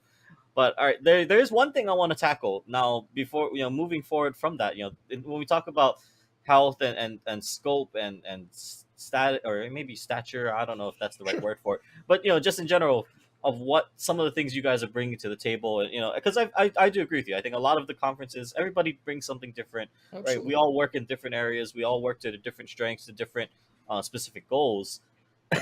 This is where this gets fun for you, Caleb. One of the things I want to talk about with you guys specifically is that you guys have been one of the ones to put out some of the most, I think that's fair to say. I was gonna say one of the ones to put up the most content, but no, I think you guys have done the most hours collectively in your tenure. We're trying to catch up with you guys. Don't worry. I'm like Angela's got Angela and Mike Shrek, Ray Katz. They're on me to catch up to you guys a little bit in terms of how much programming we put out. But you guys are one of the conference that has really put a focus on your streaming aspect, right? You guys schedule your matches around stream. You guys do all these other things involved in it. And I don't want to answer the question because I just want to ask this. Talk to me about that process. What does that look like? Because I can't imagine. I know what I go through on my side. I can't imagine what you guys go through with the amount of programming you put out. So talk to me about that. What is the NECC stream plan for those who don't know, and how the heck are you guys making this work? So I'll start with where it started from. In fall 20, I was living in Florida at the time, and I just basically said to Jacob, you know what no one's doing in Collegiate Esports right now? No one's streaming. We can do this stuff right now. Like, let's go at it. Now, I'll be honest. At the time, my experience with streaming was I had run some events, and I knew what it cost. I knew kind of like how to run the stream from a production side. And I had probably 5,000, maybe 6,000 hours on my personal Twitch account, right? So I kind of knew what I needed to do base level. Now, high level, and to go into this level of stuff was not that easy of a transition. I will also be a lot of help along the way. So the fall semester, our goal was to stream, let's stream like 1 or 2 matches a night right? And that's kind of where most collegiate esports has started in the last couple of years. Is kind of like, let's start with 1 or 2 matches a night and see what happens, right? We didn't pick any matches for higher or lower level. We didn't pick any matches for, it was just based off time, right? You're in this time slot, great, we're going to put you on stream. You're not in this time slot, great. We asked a couple teams that didn't get streamed to get put into that time slot so that we could put them on stream, right? And that was pretty basic. It wasn't like, again, fall semester 20 was 36 schools. We weren't really running around with our heads cut off yet. Now go to the next semester. We have 86 schools, and we're like, okay, this is a lot. We expand our streaming lengthwise, so we ended up having more content hours on either side. Michael Martinez, who's our director of digital media, he basically joined the team right around this time. And his big initial goal was, okay, let's create an NECC package that shows off who we are, what we are, how we do it, and a little bit cleaner and better production. At this point, I'm still running the production, which probably wasn't the best thing to be doing at the time, but I'm still running the production. And we were running a production from about 2 p.m. or no, not 2 p.m., 5 p.m. Eastern to about, I'd say we go 2 a.m. sometimes, depending on the games. So, and like in a Valorant, it's going overtime, 3 games, right? It's going to go long. But we were running about that kind of time frame. So 5 p.m. to 2 a.m. Eastern Standard Time each day, every week on one production for that spring semester. And during that spring semester, I still have to do all my operations. I needed Michael to coordinate our casters. And it became this kind of, okay, well, what do we actually need to do in order to run a production and not kill anybody while running the production? Because we got pretty close at one point. So it was like, okay, here's the steps. Here's who we need in charge. Booker came in, Chase Booker DeWitt. He's all over Collegiate Esports, but he came in to kind of help coordinate our casters, make sure that we knew what was going on for times and scheduling and stuff like that. We had a lot of different people kind of starting getting involved into making sure that production was a lot easier for us. And then turn over to fall and spring this year, it was where we really kind of started cleaning up our system of, okay, let's have producers. Let's not have producers run 5 days a week. Let's have them run on about 3 days maximum in a row, and kind of do that system. Let's rotate out our producers because we're online, so we can rotate producers. We can use a group of producers. Let's make sure that all of our payments are going out effectively. Let's make sure that we're actually actively putting in effort to make sure that this all goes out. And let's actually coordinate who is doing these things, because we didn't do that for a while. It was kind of just everyone had to do everything, and that didn't work. So we started actually putting roles to who's coordinating the casters, who's coordinating the payments, who's coordinating this, that, the other thing, right?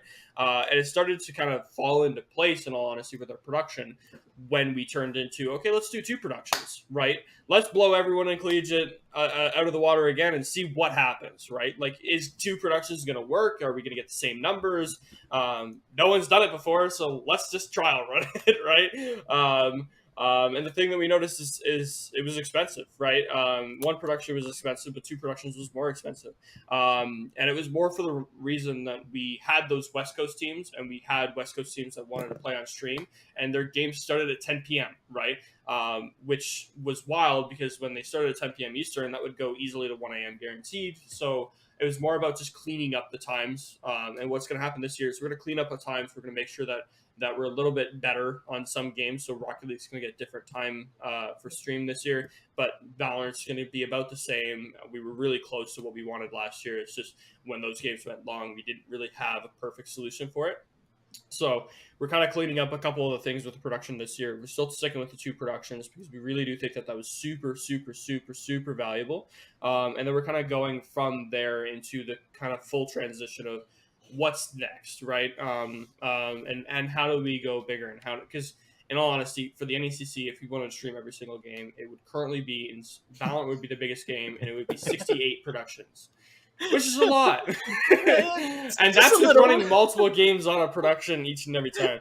So we're building out a couple programs this year. We've got a whitelist program, which gives schools that have the ability to stream their own games the ability to do that, which means they'll get reduced time on the main NECC stream. But obviously, St. Clair, who's one of the teams that I always bring up in this conversation, doesn't really need our stream for viewership or anything like that, right? St. Clair's got their viewership; they know where it's coming from. So it's more of those. It's more of one of those things that we're kind of like, we're building up this program for the whitelist to make sure that, yes, there is more attention on streaming. Yes, schools are kind of getting more into it, but also so that we can kind of start to use the schools and start to develop the schools in a way that we think production should be done at every school.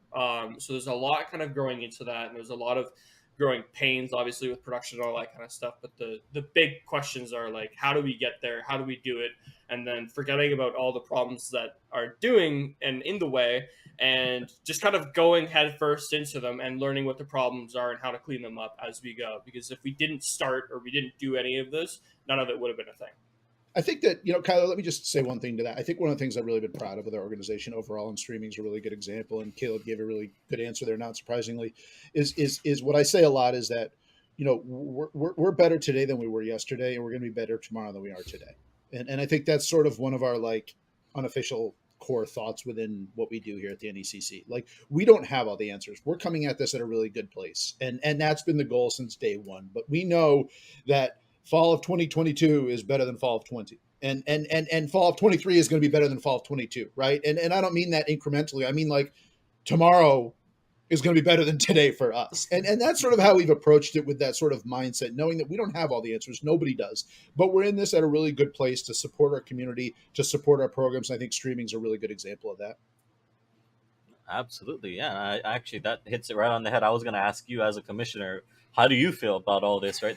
I'm sure, and at least, me and Caleb come from similar world. Yeah, right? yeah. Let's talk about this.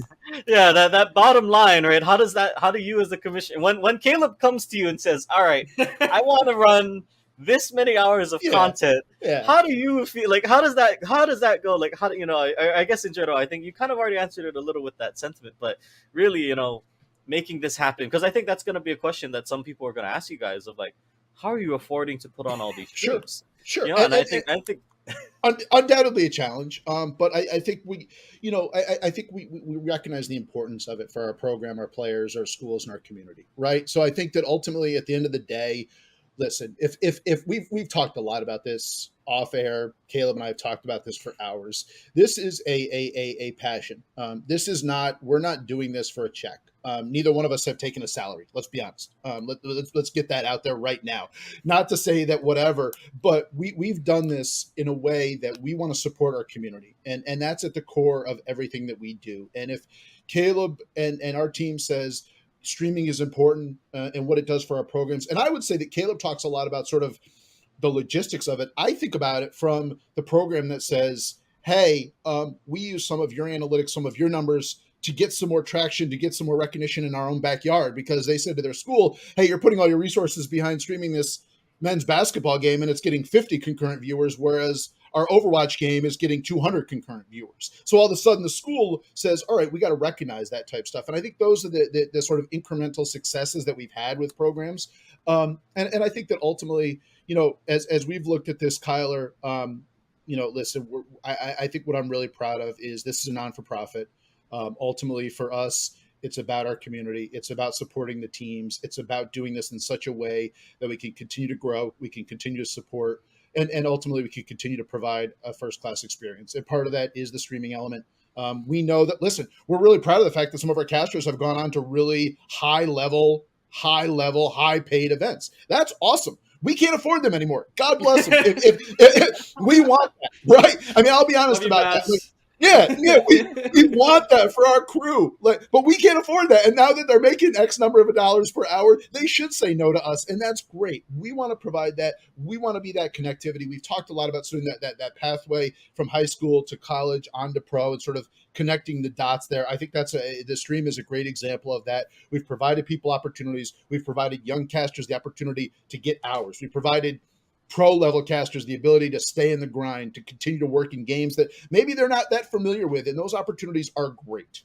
Yeah, like Day and Kramer, they came over to NECC looking for Valorant experience at a high level, and they both got that, and now Kramer did VCT, right? So it's kind of in all honesty, we see ourselves for the casting program a little bit as a development program right now, because we know we can't pay VCT or CRL rates, but we do want to push our casters to that path, which is where we've seen some of our guys go. Absolutely. And I think that's awesome. And I think there's going to be a lot of people that just saw that and went, oh, that makes sense. Right. And that's awesome. Right. But okay. So with all of that said, I know we're running almost out of time. We got maybe one or two more big questions left. So I think I want to open the floor up to you guys. academic year, fall 2022, spring 2023, right? It's coming up. We've mentioned some of the things, we've talked to some of the points. I just want to give you guys a few minutes on the floor here. Anything you guys are excited about, you guys want to announce, you guys want to talk about, what has you guys excited for this next up and coming year? Floor is yours. I'm going to start here.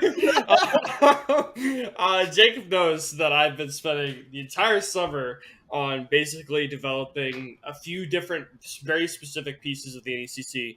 But I want to talk about the big one that kind of every one of the kind of executive level of the NECC has been pushing, and that's really developing out our actual the backbone of what we do at the NECC, which is our kind of more of our how we run things, what's our base premise, what's our base focus, how do we make sure that this always comes back to what we're doing at the NECC.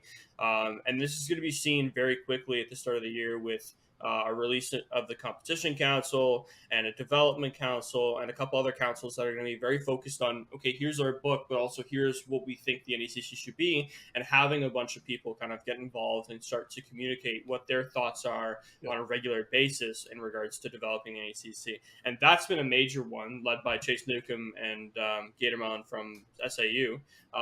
So both of them have kind of like led this process and kind of the strategic building process, which is awesome. And it's been great to kind of go through, and there's lots more that we still got to do, and there's lots more that's still got to clean up, but it's going to be just a much different look from the NECC in terms of how you communicate some things to us, which would be really, really cool to see.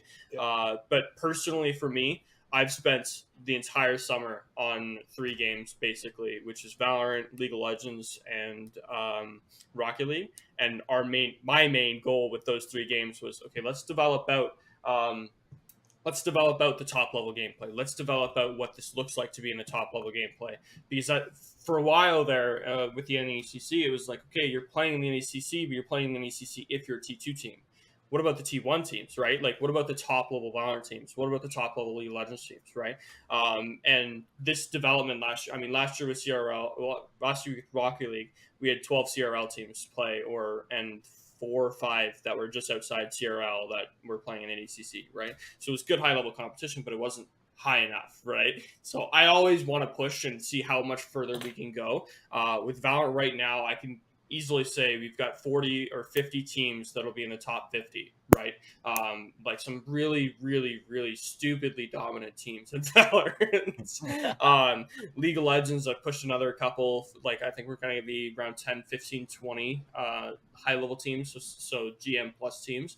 And then Rocket League, obviously, I've been trying really hard to kind of develop out what this looks like and how to make this a little easier for teams. And we'll be running a format that's kind of our Rocket League format's a little bit better for some teams, because then you don't have to play in East versus all the other East schools. So now you're playing against some other schools who you might not see in CRL East, or if you get rounded somehow, like the group stage. Because this is what CRL East is going to be this year, man. It's just going to be group stage. Who gets group stage and who doesn't, right?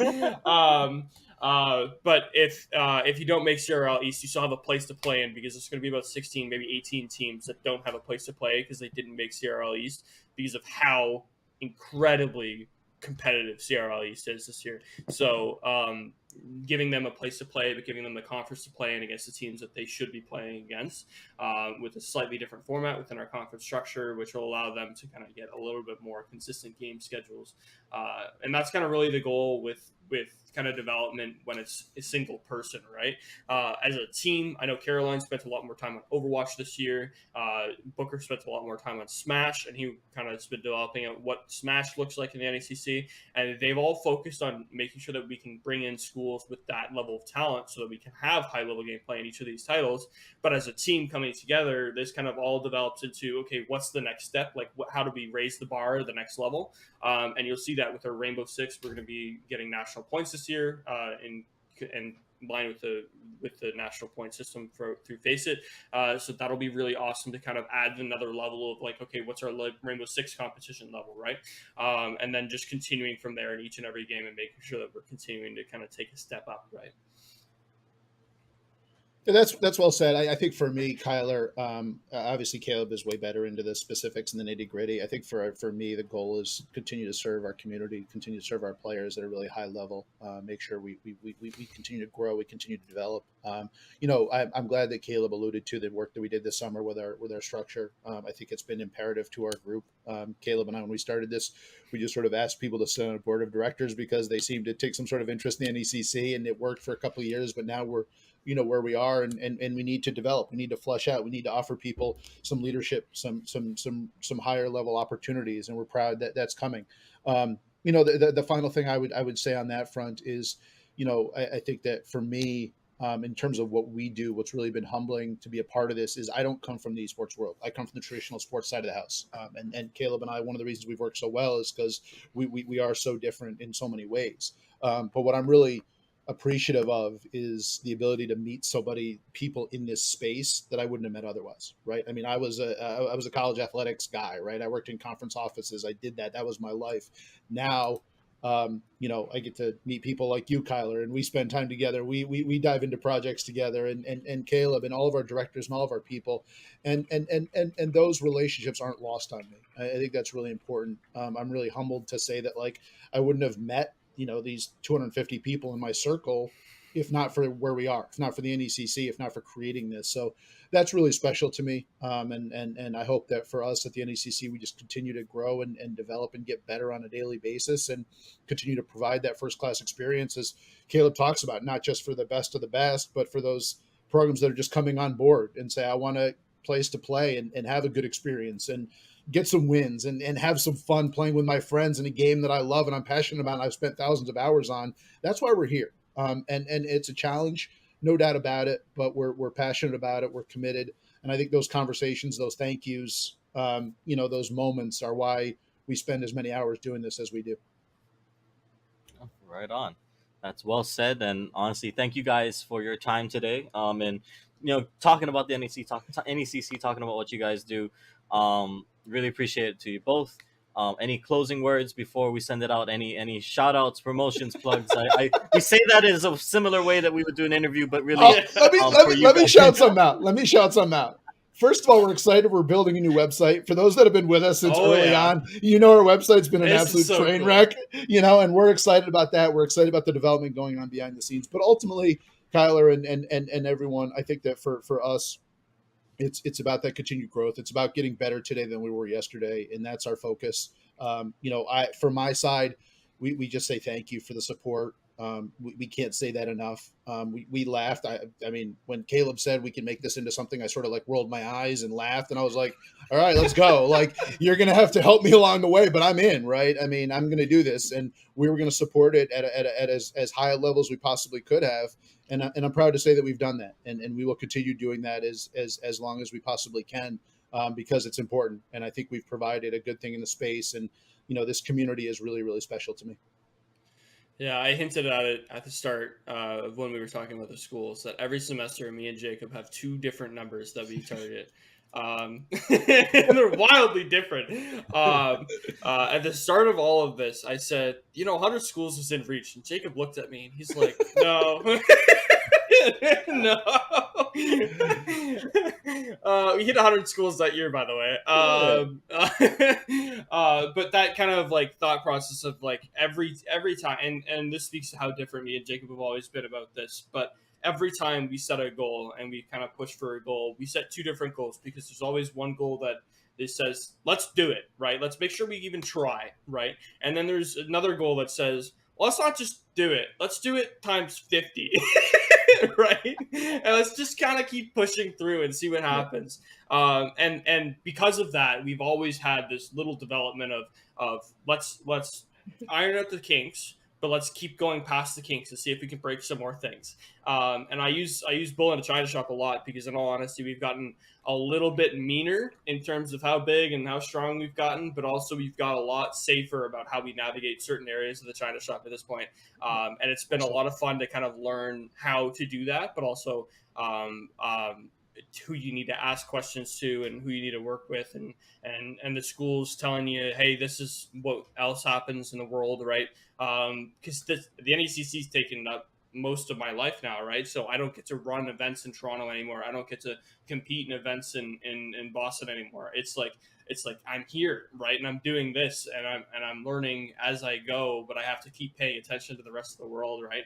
And I think that Jacob put it really well. Is like he didn't know esports, and now he's so involved that he can speak the language, right? And if you can get someone, and if you had seen the first couple conversations with me and Jacob, if you can get someone like Jacob to not only be able to understand what's going on in the esports space, but also to be able to fluently speak it and be able to talk about what we're doing and why we're doing it and what those pieces are, that's what collegiate esports is, right? It's because there's got to be 300, 400 presidents that have never heard about this and that are now like, okay, I know what the language is, right? Okay, I can go speak to another president about why we're doing it, right?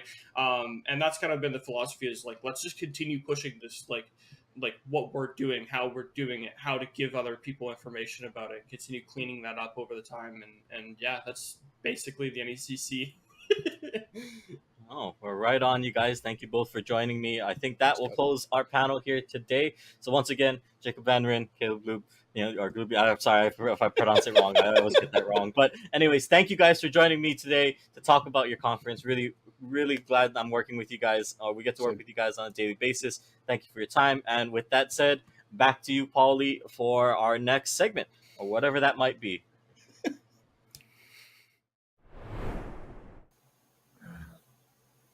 Thank you so much, Kyler, Jacob Van Ryn, as well as Caleb Gluby, Commissioner and CEO Director right there of the NECC Conference, one of our partner conferences. So much love over to them and all of our partner conferences. It's been truly a beautiful thing in collegiate esports, college esports, if you will, to just have the unification of as many of these different conferences as possible. It truly feels like we're building something from the base up here, and we really are not able to do it at all without the help of all the different conferences, the partner conferences, the commissioners, the directors, all the schools, universities, players, coaches. It truly takes every single one of us to build what we're building, and at least here at CSMG EsportsU, we're truly thankful for each and every one of you. So once again, thank you all so much as we are rounding out here day number 3 of the CSMG Coaches and Directors Summit 2022. But we have a special little treat, if you will. So some of us, the team here over at CSMG EsportsU, we have put together a little bit of the award show, we like to say. And now this is going to be based off of, we based a lot of this curriculum and criteria off of last year, since this was our first year doing the CECC. But we have a couple awards. So some of the awards that we'd like to recognize people for, I'm going to announce the categories first. So we have Best Community, College Esports. We're going to be announcing the Best Director and Runner-Up Director of college esports, in our opinion, based on some criteria a panel of ours discussed and talked about. We're also going to be announcing the best program and the runner-up program, as well as our favorite players across the 4 different game titles that we operated in this year for the CECC, which was Super Smash Bros. Ultimate, Rocket League, Overwatch, and Valorant. So we will also announce those top 4 players, which were birthed on 4 different criterias. I forget exactly what it was, but we had it on our panel. It was gameplay, it was leadership, it was following for NIL, it was how far did you make it in CECC. So there was about 4 or 5 different criteria that we truly thought about, and also the players that truly interacted the most with CECC in a really positive, and EsportsU in a really positive way. So should we start this? Should we start Best Community? Let's start Best Community. This is one of my favorite awards.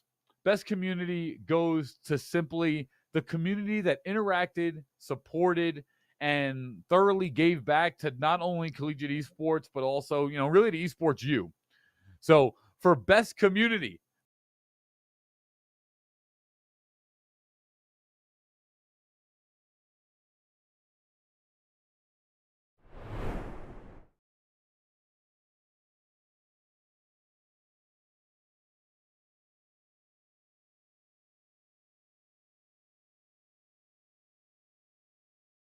throughout the year. They're going to get the best community from the team over here. They were constantly interacting with us in a really positive way. They did our community feature spotlight, which was fantastic. We played Overwatch 2, both me, Neon Star, played with 3 members there from Ball State. So they're going to win best community, and they have just been nonstop supportive and positive and just outright thankful every single time we've talked to them. And they're doing their best over there at Ball State University, a fantastic program in Illinois. So thank you so much, Ball State University. You guys are taking home the 2022 EsportsU Best Community Award. So well done there. Coming up next, we have the Best Director Award. You know what? I want to change this up. So I'm sorry, production. I apologize. Let's start with the players first. We're going to save Best Director, Best Program for last. I apologize there. Let's go over to our players right now. Our favorite Super Smash Bros. Ultimate player was Derpinger from St. Thomas Aquinas. They made me say it right throughout the season. I had to make sure I do him justice here in this one. St. Thomas Aquinas College. Our favorite player from the 22 season was Derpinger. And let's take a look here at this nice little clip we have of some moments from Derpinger over the past year. Or his own neutral and take some damage one way or another, but at least AZ Tropical managing to get one stock, so not too bad out of it, but just strikes out, you could say. Yeah. I love the way that Ryan, even though it hasn't been hitting, is zoning and poking with the Zaire. But that is really the only advantage afforded to them, as that bowling ball will end up finishing off Ryan's stock. The parry right there into the tree chop, into the tree, falling on them. 44% from one hit right there, and they absorb that up. 73%. The log extends this combo, so it's not done yet. Not done yet. Ooh, good nair to knock him off stage. That Zaire was dangerously close to getting caught by the bowling ball. And the up air, strong hitbox, and all All right, Derpinger, congratulations. Derpinger, once again, from St. Thomas Aquinas College. You win the EsportsU's Super Smash Bros. Ultimate favorite player of the 22 season. Thank you so much for all your efforts from both yourself and St. Thomas Aquinas. You guys had a fantastic year, and we're looking forward to see what you bring next year. Coming up next is going to be our favorite EsportsU CSMG Rocket League player. Our favorite Rocket League player is none other than the strategic Rocket League assassin who competed in both 21 and 22. His buddy from Northwood University. Let's make some noise for a buddy from Northwood University who competed not only in 2021 CENC, but also the 2022 CECC. Let's take a look at some clips here from Buddy, Northwood University. Pirates gets in the way. Good defensive stand as he clears it back out to midfield. Again, this is what Northwood know and love. They want the pressure, but they also want the shots on target a little bit wide. And another goal for Northwood. UCF, where'd the defense go? That's the benefit, though, coming out of a series. We talk about the 60-second turnaround in between games. The difference here is that you get at least a little bit of time to recover before you face off your next opponent, but Buddy's going to find one off the hood, off the crossbar. And that will get rocketed into the back of the net.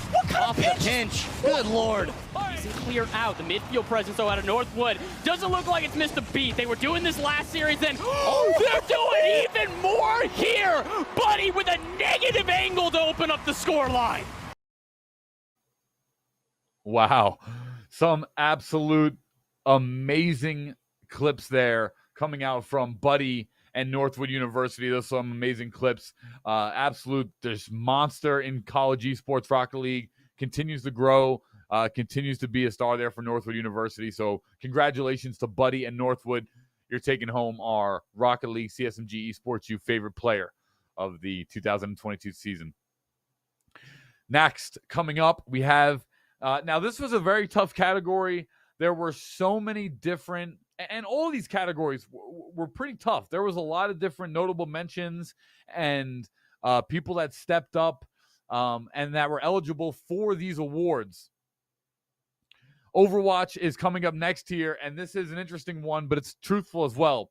Overwatch, the favorite Overwatch player from the 2021-2022 EsportsU's Cecc season is going to be Neb from Bay State University. Neb, formerly on Bay State University, but for this season, he did compete for Bay State. Let's take a look at some clips from Neb from Bay State College.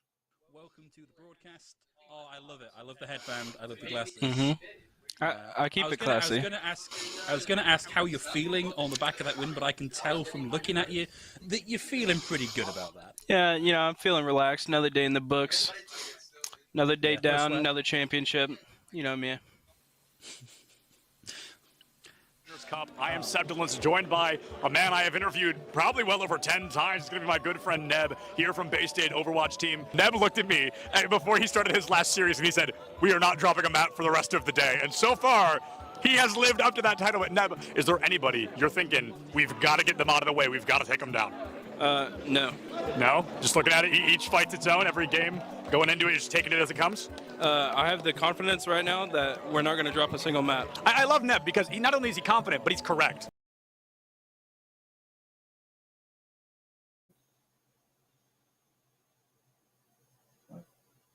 All right, and that'll do it exactly for that right there. Favorite Overwatch player from EsportsU's CSMG is going to be Neb, Bay State College at the time. And just, and our runner-up was actually ISO. I did want to say that. Our runner-up was ISO.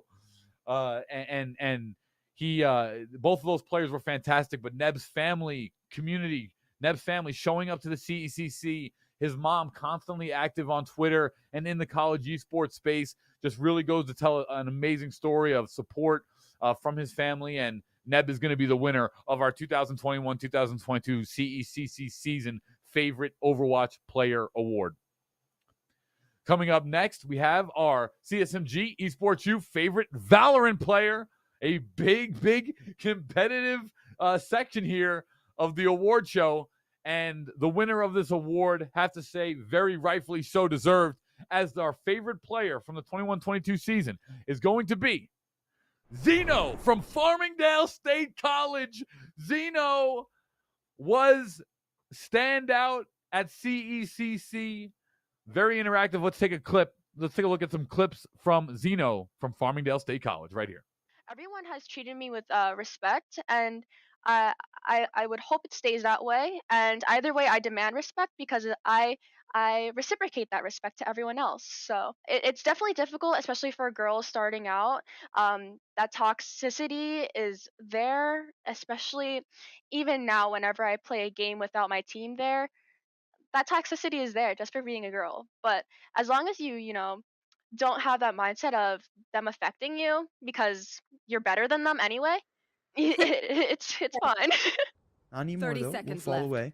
Trying to award that true 3K now that the KO no longer stabilized. Zeno knows still small station's got to be tucking the back of sight. Nice 0 point. 0 points come Confirms they're through. not in heaven. About Zeno positioning. Pop flash to come through for Smalls Nation. Oh, Zeno no way! falls flashed. She said 13-5. They'll take it 13-9, and who better to close out game number one? It'll be 1-0 for Farmingdale. Congratulations, Zeno from Farmingdale State College. Once again, I got to say, one of my personal favorites as a Long Island native myself. Farmingdale State College, only 15 minutes away, a little bit east here on the island. So, but congratulations, Zeno. Outgoing, super positive, bright personality, and growing member and woman in college esports for Valorant. So well done, Zeno. You're going to take home the CSMG EsportsU favorite Valorant player from the 21-22 CECC season. And we'll have some graphics coming out for these tomorrow morning as official notarized graphics here celebrating all of our winners for our award show to close out our Directors and Coaches Summit 2022. Now coming up, the final two awards here, which are spectacular, and this is Best Director Award. So we're going to do the Best Director and the runner-up as two very close, but big names, notable mentioned, and well-deserving. It could have went either way here. But Best Director is going to be Doc Haskell of Boise State University. Let's make some noise for the man himself who shows up to tournaments with his card intact. Let's take some looks at Doc Haskell. Boise State University Best Director, and the runner-up was Dan Clerkey from Maryville University. We had them both on the panels. And these two were just amazing from top to bottom, the way they're evolving their programs. They won awards from multiple different third-party organizers this year, and, honestly, well-deserving. Just well-deserving. The first time I ever met Doc, really quick, this man showed up to the tournament with a football, the Super Bowl like plays card. It was marvelous. But seriously, the work that both Dan and Doc put into their crafts at growing their universities. There's so many notable mentions in this category. But this year, for the 21-22 season, we did feel that Doc Haskell and Dan Clerkey were the number 1 and 2 for the Best Director award from EsportsU and CSMG. And to round it out here, we are going to get into the Best Overall Program. The Best Overall Program from the 21-22 CECC. So many acronyms, CECC season here. But let's take a look. Best Program, this is a great one. Winner is Northwood University, and the runner-up is Bay State College. Bay State College Director, Coach Hummel, Brian Hummel. Winner, again, was Northwood University, best program, and that runner-up was Bay State College. And that runner-up was Bay State College there. They had a fantastic program. Bay State winning multiple different titles, second, third place, multiple teams, divisions. Very good there from Bay State. Northwood University, same thing there for program. Not only did they win a lot, but they have a great esports facility. They have a winning culture over there. They're giving away scholarships. Both of these programs are bringing students to schools, getting butts in seats, getting scholarships in hands, and a lot of that stuff plays into the reason why we were kind of leaning towards these two for best program in both Northwood and runner-up Bay State College. So without further ado, that concludes the award show for the Coaches and Directors Summit 2022, presented by EsportsU and Esports Foundry. And right now, we are going to head as the final part of the Day 3 Coaches and Directors Summit. We're now going to head once again to our Discord. The link is on our Twitter and our Twitch. We'll drop it for you in the chat here. It's on our link tree, discord.gg/esportsu. If you don't have it, we're a verified server. Pop on over to our Discord and make sure to hang out in some of our breakout sessions here. As for our breakout sessions, once again, we have CECC 22-23 season discussion. We have Looking for Group, Job Fair and Resume Review. We have DEI, Diversity, Equality, and Inclusion with Steven Tsai of Future First Gaming. We have Bridging Esports to Education with Christopher Turner from COPE. And we have Communicating with Parents in Esports with Karen Canones-Smith in Bridging the Gap in Esports. So head on over to our Discord now as we'll have our final Day 3 breakout session. And thank you so much all, as this concludes the live portion of the CSMG Coaches and Directors Summit 2022, presented by EsportsU and Esports Foundry. Thank you all so much for tuning in. My name is Paulie Hype, and we'll see you next time right here on EsportsU. Thank you so much once again to all the coaches, universities, production staff, all the teams, people included, speakers, conferences. You're all amazing, and we truly appreciate you all. Enjoy the rest of your evening, and have a good one.